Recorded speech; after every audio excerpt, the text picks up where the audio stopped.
What's up everyone, John Rettinger from Techno Buffalo here. When we first saw the Droid Bionic back in January at CES, I was extremely excited. A dual-core phone that's rocking 4G LTE speeds. It sounded like a dream come true for spec and phone nerds like myself. Well, many moons have passed since that announcement. We finally have the Droid Bionic in front of us. Let's go ahead and see if it's still as exciting as it once was.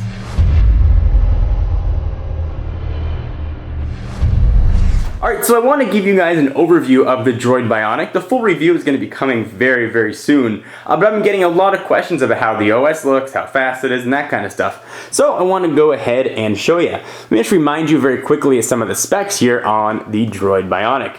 It's got now a very familiar 4.3-inch screen with a resolution of 540 by 960. So pretty high res there. It is dual core, as I mentioned, 1 gigahertz on each core, 1 gig of RAM, 16 gigs internal storage, and a lot of other goodness packed in here, including a 1080p camera that lives on the back, autofocus camera. So real quick overview from the hardware here. Got your typical Motorola 4 Android capacitive buttons. That one looks a little different on Motorola devices. On the left hand side, you got your charging port and your HDMI out. Soft touch feel here on the back with that Motorola logo, which I have covered up. Go ahead and rip that off there. This whole back is one piece. There's the camera with LED flash and the autofocus camera that I mentioned. On the other side lives the volume rocker. You can see it's a little bit of a chin there on the phone. Alright, so enough of that. Let's talk about the OS here. So no longer do we have Moto Blur. Hooray! We now just have Motorola skin sitting on top of the Droid Bionic. If you saw my previous video, I ran a quadrant score test and I pulled in a pretty nice stock ROM score of 2,202. So obviously you're getting a very powerful phone. With a very powerful phone comes some neat stuff that it does. So as I scroll from screen to screen, you can see some 3D animations there. It's not a 3D display, but it does do some pseudo 3D stuff. So you can see things start to slide in and slide out. If I go into the menu options here, you can see it looks like they're sort of folding out there. We do have horizontal scrolling here for all of your applications. Go ahead and exit home. There's some neat custom widgets that Motorola added. One of my favorites here is this contact widget, which you can sort of pull down and get access to more stuff. So I just selected one. You can either call them, you could send them a message or text, or get your history with that person. And you can add as many as you want if you, sometimes it gets tricky if you can sort of pull it down. There you go. And now you can add a ton of them there and just tap it and off you are running. Some other tweaks here. If you go into the camera, Motorola's sort of changed the UI a little bit from some of the stock gingerbread action that we've seen. Nothing giant, but a lot of subtleties here on this phone.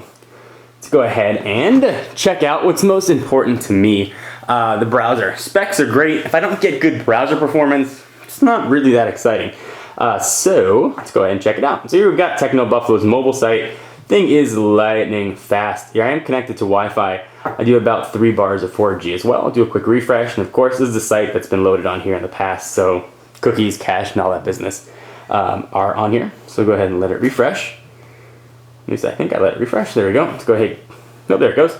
Alright, so loaded relatively quickly. You can see my awful demo there. No checkerboard pattern at all. Clicked an article and it went right through. Pinch to zoom. Very smooth here. Let's go ahead and load a site that I have not loaded on here before. Check out one of my favorites, Espn.com. And it should pull up. Actually, before we do that, I'm getting overexcited. Let's go ahead and check out the full version of Techno Buffalo, which has some Flash content. And this has not been loaded on the device yet. So I'll let it load the desktop version, and this is connected over Wi-Fi. And we'll zoom out. Still pulling in part of the mobile version. There we go. So you can see that there's some other stuff on there as well, and it loads very quickly. So for a site that hadn't been loaded on here before, no checkerboard pattern. There's a bit of a lag though from that first time I touch the screen to when it starts moving. So let's go ahead and check out, let's say ESPN. I have not loaded this on here before. I'll go ahead ESPN. So I'm going to pull up the Google search for ESPN, and I assume that I'm probably going to get the mobile site here with this guy. But let's check it out. So this is just really a speed test on my Wi-Fi network. Let's go to the full site down here at the bottom.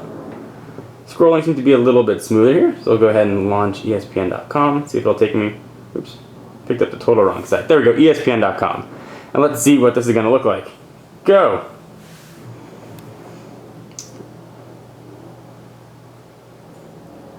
So obviously it loaded pretty fast. There's some, it's HTML5 on here, it's not actually Flash.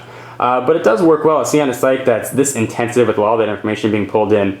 Pinch to zoom was very quick. There wasn't any lag in doing so, and moving around the site for every little room I have.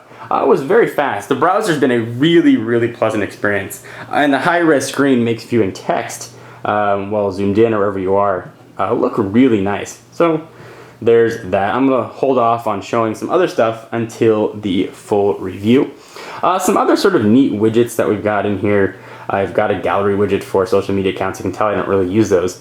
What I do like is that small, unobtrusive weather widget. You can see I'm in Irvine, California. Go ahead and add a whole bunch of those and tile them around. If you want to move icons around, you get sort of a new thing here. I'll go ahead and hold this down. You get that sort of, we saw this on Honeycomb.